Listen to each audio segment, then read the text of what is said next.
pret ko mēs varam vērsties un par ko mēs vēršamies, tie ir latvieši. Tāpēc, ka neviens cits nav atbildīgs par mūsu problēmu.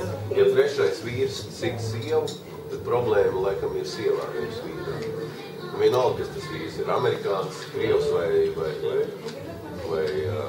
Viņi grib, lai viņus Viņi grib, lai viņus sit, jā.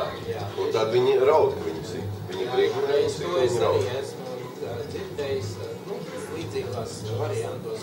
Viņš teica, ja jau pensionāri paši valsti, tad jā, tāpēc tad man tagad būtu jāiedod, ka tie pensionāri jau jācīnās. Tad jau paši ievēlējam valsti.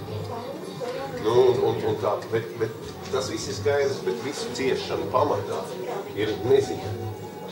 Un to cilvēku problēmu, kāpēc viņi balso, ne jau viņi ir ļauni, bet viņi ir vienkārši neziņā, viņi dzīvo šajā neziņā.